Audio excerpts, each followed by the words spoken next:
right, welcome back. We're ready for our next session.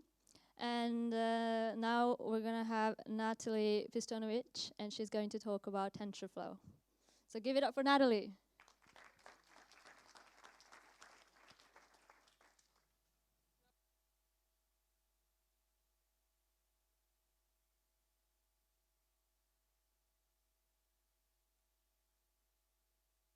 Is it good now? Yeah, good. So, yes, it's good to be back here for the second year. Thanks for having me. 2 years ago, Google announced TensorFlow, which was in development for a while. 1 year ago, Google announced TensorFlow Lite, which was under development under the name TensorFlow Mobile. So, small prediction of mine. Stay tuned for the next few weeks. Let's see what happens. I'm not a Googler, and this announcement is just a prediction. But last year, I was here to tell you about what I learned when I went to Kenya to fail with an app that I developed. This year, I'm here to tell you about more things that are completely foreign for me, but I find really interesting. Machine learning. I studied computer engineering. I was designing chips in Intel for my first job. Then I was writing Go code for 4 years, and now I'm leading a team doing observability. Still with Go. That's my gopher. And while I don't have a proper machine learning training, I have lots of interest in this field. And I did some TensorFlow adventures using Go, and I gave some talks about this. And I hope that this talk will encourage you to go and do something really cool. And today we will talk about machine learning for software engineers by a software engineer.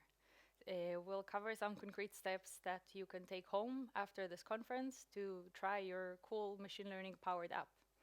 I don't recommend doing this today because there's a very nice party between the 2 days of the conference. Because I don't work in this, but I am a very curious person, I got to learn lots of interesting things about this, and I hope you will too. Feel free to take pictures of any interesting slide that you find, and if I notice somebody in the crowd taking a picture, I'll do my best to pause for a second. Let's talk about machine learning and what are the steps that are involved in doing it. First of all, you define the problem. You say, what do you define as a success, and how do you measure it? Is it a response time that is less than 10 milliseconds? Is it something that has to be over 99% accurate, or something else? Then you gather your data, and you make sure it's relevant to the task. So if you want your model to recognize numbers, don't include letters in the training data. If you want to recognize English, don't include Norwegian characters. If you want to make it better focused, you can have as a training set, for example, one person's handwriting. But then it's less practical because it will be not so good in recognizing other people's handwriting. Also define your objectives with a trade-off of how much computation expense you want to put into this versus what do you hope to achieve. And then prepare your data. So clean it by removing, for example, blurry pictures, pre-process if you have pictures that are slightly different hues or different positions. Make sure to standardize the pixels that are entered at 0, same as your prediction will be. Randomize. If your numbers is what your model does, don't feed it the data 0, 1, 2, 3, 4, 5 again and again, because it will know that if the last number was 6, next one is probably 7. And split your data. The recommended split is 75-25, which means 75% of your data you're going to use for training, 25% of it you're going to use for the test afterwards. Choose your learning task. For example, is it classification or a regression? What is the input type? Is it an image? Is it a digit? Is it a string? And what are the possible number of categories? A category is kind of what do you predict. So if we're looking at digits, we have 10 categories. If we look at letters, we have somewhere between 20 and 30. If we have faces, we have tens, thousands, hundreds of faces. With the model that you chose, you start the training. So equations in the model have variables like weights and biases. So you start by assigning some values and you iterate. You make one run, you compare how close is it to the result that you want, you adjust your weights and numbers on the arrows, and you repeat this process. This is done automatically. Whenever you want to add a new category, let's say somebody came up with a new Norwegian letter, you want to add it to your pool, you're going to have to retrain. And then you evaluate the model. This is where those 25% that we left off the side, this is where it comes in, and you check your model based on that. And you hope for good. If you are not sure with how it goes, maybe you need to retrain it with some different input. If you see it's completely off, maybe you have to fall back to step 4 and choose a completely different model. And if all is well, you fine-tune your parameters, which is done manually, unlike in the previous steps, and then you're good to go.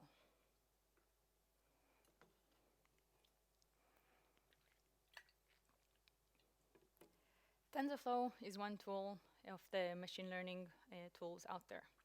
Let's take a bit of a closer look. That's a definition from Wikipedia. TensorFlow is an open source software for machine intelligence used mainly for machine learning applications such as neural networks. It's open source. It's pretty cool. It means you can contribute to it, you can see exactly what's inside, and you know it's community driven, so you can have a say where it goes and what are the next features. And this is a tensor, ladies and gentlemen. This one is a physics one, so it's slightly more complex than ours in the mathematical one, but essentially a tensor is a mathematical representation of a data structure that has two properties that characterize it. It has the type, is it a string, is it an int, is it something else, and it has the shape, which is the number of dimensions the tensor has and the number of values per dimension. If anybody here took advanced physics, looks at this and smile, it's okay. And so we take our tensor and we flow it through the graph. This graph is what's also called the model, and it has a set of nodes. Each node has an operation. So the data, or our tensors, when they flow through those nodes, they go through different mathematical manipulations. And at any point, you can stop and evaluate. So our tensors, our group of tensors go inside here. Then they have the first layer, which does some mathematical operations on them. You can stop at any point to see what's the values now. Next step, and outputs. This is pretty much what is happening. All those heavy computations in a way that we can understand. And if you can think of the scale, you can imagine it's pretty heavy. And your phone is not your laptop. It doesn't have lots of memory, it doesn't have lots of computational power, and it doesn't have lots of energy because it runs on a battery. But it does have users that expect a very natural and human-like interaction with the devices, with a camera or with the voice app and whatnot. And machine learning is pushing the industry to have more use of your mobile devices and your embedded devices. And that's where TensorFlow Lite comes in. TensorFlow Lite is the official solution for running machine learning models on mobile and embedded devices. It supports hardware acceleration with the Android Neural Networks API. It has a new flat buffers-based model file. A flat buffers is an advanced kind of version of protocol buffers, which essentially allow you to store the data and process it in a very nice way. The benefit of flat buffers over protobuffers, which are used in machine learning in TensorFlow, is that it's way smaller in your code footprint. It also has a set of core operators, quantize and floats, and they are mostly tuned for mobile platforms. They can be used to create and to run custom models, and to even make you create models of your own. It has on-device interpreter with kernels. optimized for faster execution in mobile. It has a converter that allows you to convert your TensorFlow model into TensorFlow Lite models, which change the size of the model from a few hundreds to a few tens of megabytes. We discussed what it has. Let's talk about what is it good for. So the architecture for inference on many platforms and for resource-constrained platforms. So small devices, it's good for those. The binary is small, it makes the app size small. It has a fast response time, it's good for your UX. It's not meant for training at this point, but it is there for inference, and it's easy for a developer to use who's not a machine learning person. It's available offline, which means you don't need to ping anything on a server, you don't need to host something that will respond, which makes it the costs of having it lower. The data of the user stays on the device, and you have direct access to the different sensors. Now, you may ask, this sounds familiar, 1, 2, 3 years ago, there was TensorFlow Mobile. Why is TensorFlow Lite a thing? So TensorFlow Lite is the next step after TensorFlow Mobile. And it's the now recommended solution for developing for mobile and embedded. And what does TensorFlow Lite means for our how to ML steps? Just adds one more step of converting the model that we built into a mobile supported model. And the way you do this is with TOCO. That's the TensorFlow Lite Optimization Converter, TOCO. And we will talk about this tool a bit more soon. The environments that are supported are Android, iOS, and even IoT is supported. So right now, the support for Raspberry Pi is already out there, and the next versions are also in progress. At work, what we do in our observability team, one of the things is put lots of screens with lots of dashboards and graphs. And those are powered by a Raspberry Pi. So when I learned this, I started thinking what kind of interesting things can I apply there? Somehow smart dashboard model. Point to think. There are 3 groups of models that are supported for TensorFlow Lite. Float models that are AutoML mobile image classification, regular image classification, and quantized models image classification. And I hope I see correct that some baffled looks. So training neural networks is done by applying many tiny nudges to the weights. In those small increments, they need floating point precision to work. Quantization is a general term for covering all kinds of techniques that basically minimize that from less than 32-bit floating points. And let's do some math to make sense of this. I present you our graph, the good old friend from a few slides ago. This is some kind of an input graph, and those are the weights there. So let's say this is our example input. Those are very simple tensors that we have. Who can help me calculate the value of the top node? I can give you a hint. Nice, good job. Next one. 0.6. Last one. You seem to got this, that's cool. So that's our graph. Our inputs are 1 and 1. To calculate the first node of the first layer, we're doing this calculation. We're looking at the 2 inputs, and the weights of them are 0.4 and 0.7. So we do 0.4 times 1 plus 0.7 times 1, we get 1.1. We do the same for the second set of inputs to the second node, and same for the third. And we received the hidden layer, what is called, of our first step of this computation. on top of that, we're going to apply an activation function.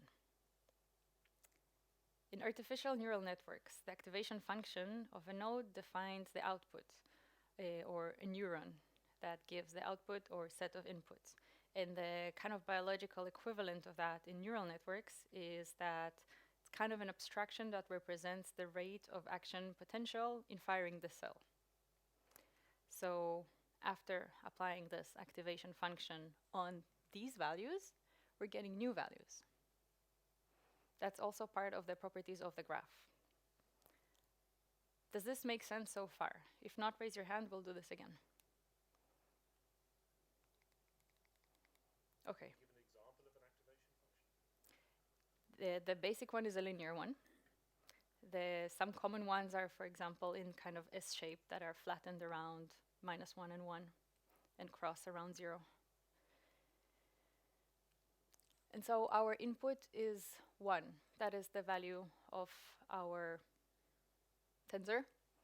We do once 1 times 0.4 plus 1 times 0.7, and this is 1.1. Does this make sense so far? Yeah. For the second one, we do 1 times 0.2 and 0.4, which are the weights of those two, because those are the inputs of this node. For the third one, we're looking at the inputs of the third one and multiplying the input on the weight of each, on each weight. And that's how we get the values. Yes? So what are the edges exactly? So the nodes are like input data? That's the tensor. Edges. Where are the edges? Where do those numbers come from? Which numbers? You know, the 0.4 and 0.2. That's our graph. That's our model. When you get a model from GitHub, for example, this is kind of the information stored on it. This is probably some PhD thesis of a very smart person. But those are made-up numbers.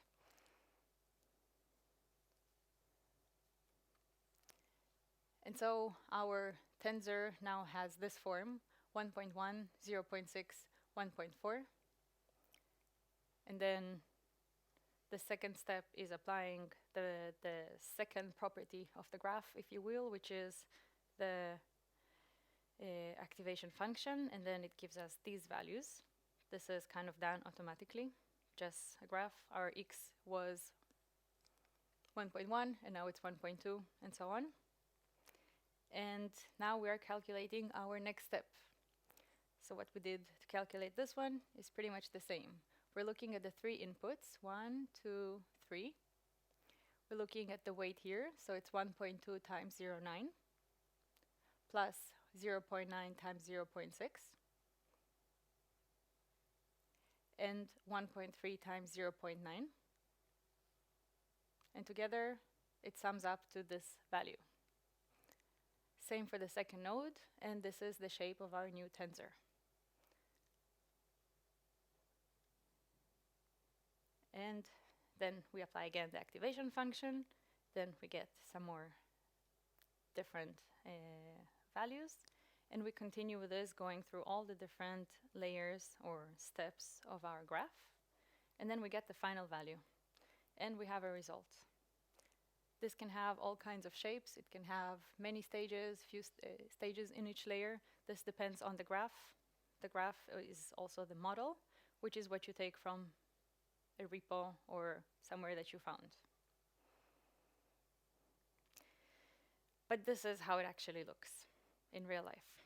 So training neural networks is done by applying many, many, many tiny nudges to the weights, and the small increments are what make the numbers there. So the numbers are not as light. The floating point is pretty computational or storage heavy, and there's just a lot of nodes.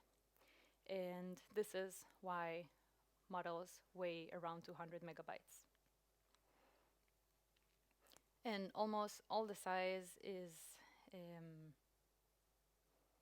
around the floating point, because that's usually the problem of storage. There are, however, some kinds of ways to minimize this. So we have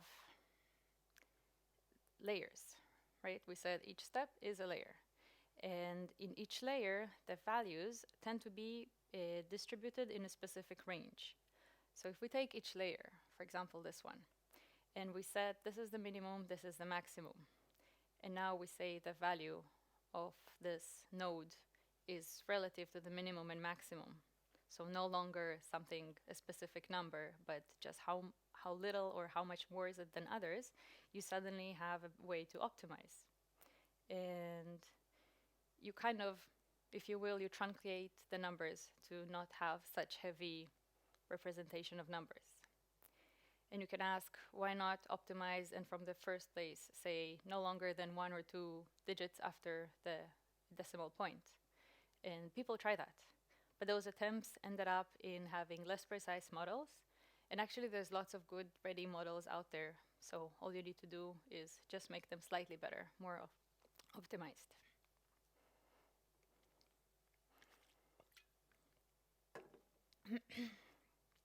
So remember Toko?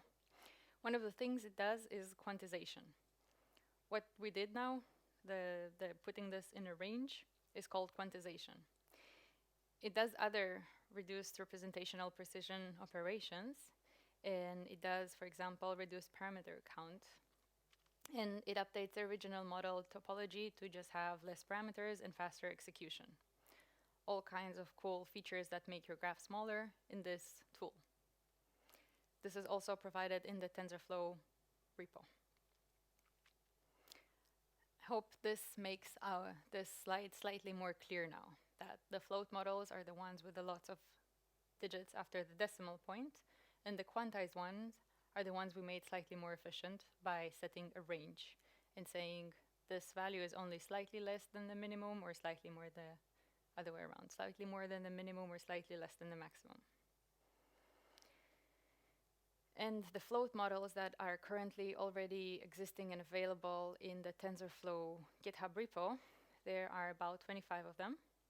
They range from 2 to 355 megabytes. They take anywhere between 13 milliseconds to 8 seconds. And their accuracy is okay. It's not bad, 70 to 96%. And those are, for example, 2 that are available there, TASNet and MobileNet. The quantized models, there's 18 of them. They're way smaller. They're no bigger than 23 megabytes. And they take up to 637 seconds. They are also slightly less accurate. And for example, it's Inception, which is probably the first model that people get to hear when they start going into machine learning. And the third group is the AutoML mobile. It's worth giving a few words about AutoML. That's a tool by Google, and it's essentially an interface where you drag pictures, you label them, and it does all the training for you. So if you remember all the steps of machine learning, it's pretty much landing you directly at 8 after you just provided some pictures. Pretty convenient. So the models from AutoML, there's 9 of them, but they're all float. They're still fairly light, and they're fairly quick. And their accuracy range is also not as wide. And to look at all of that together, here are the same numbers in slightly more rounded values. And with everything in engineering, it's really a trade-off. Is it size, is it accuracy, is it latency, whatever it is you're maximizing for. And we said that the first step in how to ML is define your problem. This is where it comes into play. If you say latency is your most important thing, looks like you will go for one of the quantized models. You have to see what's important from your users. Let's say you're doing a medical app. So you're building an app for a doctor to scan something, and then he and the patient will then look together at the result and act by that. It's okay to expect a slightly longer response, but it is expected to have a higher precision rate. But if you're making a fun app, fast response is important. Errors is no big deal. They can make funny outcome, or they can just not even be an error. Like, let's say I'm making an app, what's the animal that's the closest to you? There's no wrong or right, it's just funny. And let's look at an example of an app we all know and love.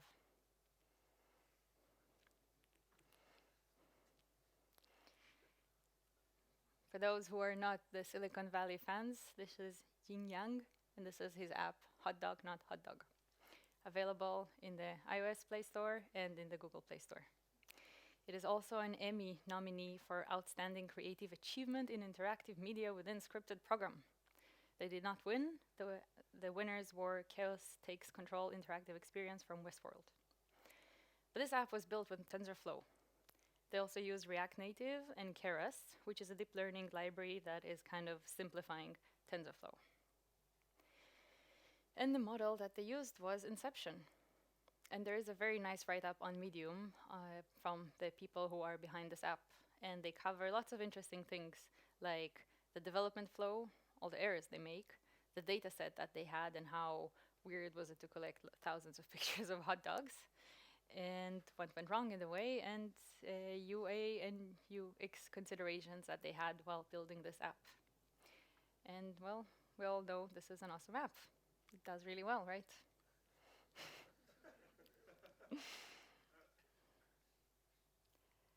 Some other apps that are using the TensorFlow Lite are shamelessly taken from another talk about TensorFlow Lite by the TensorFlow team.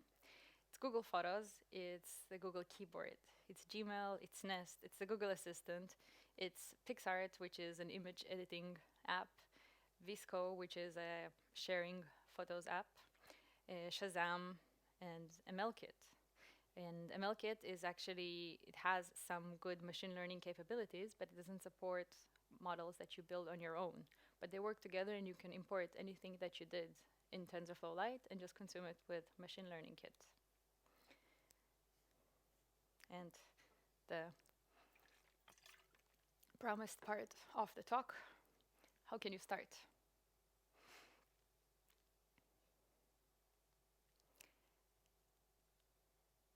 You choose a model, you convert your model to TensorFlow Lite model, and you infer that.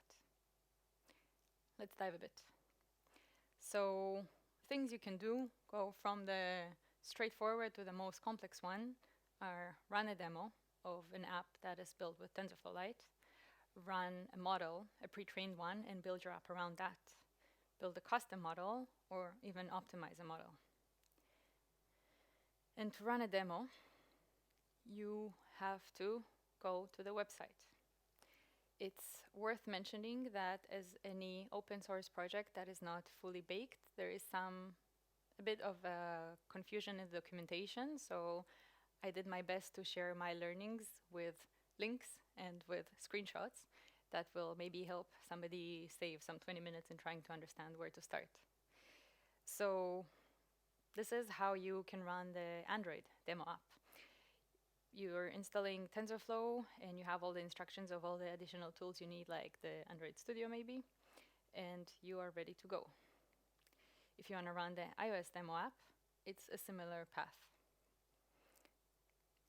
Now let's talk about running a pre-trained model. So you choose a model from the list that we just covered. After we looked at this table that's comparing the pros and cons of each, and then you convert that to a TensorFlow Lite model, and then you infer it from your app. The converting part is done with the favorite Toko. And to do it with Android, you have Java and C++ API. To do it with iOS, you have C++ API, and you have also the core ML runtime, which essentially requiring you to just take the model that you built, convert it to a target that is good for the core ML, and they just speak together. And if you want to do on a Raspberry Pi, you have Java, C++, and Python.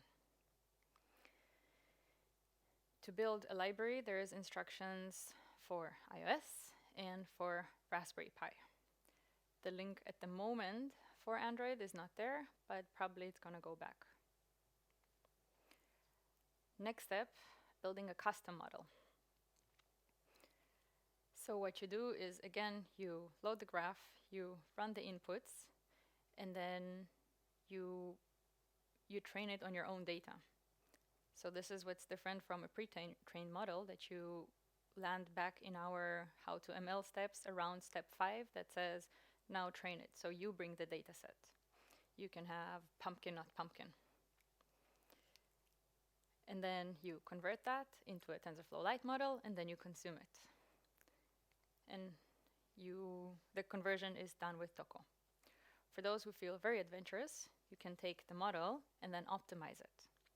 To optimize it, essentially, you'll just use some more features from the Toko library. All the documentation with examples is available on the website. It's pretty cool. Worth mentioning that this is supported right now only for the quantized models. So the float ones with lots of digits after the decimal point will not be optimized properly. And this will create a new training graph that is optimized for your mission. Resources. Anybody wants to take a screenshot? That's a good moment. Promise I will not photobomb your picture.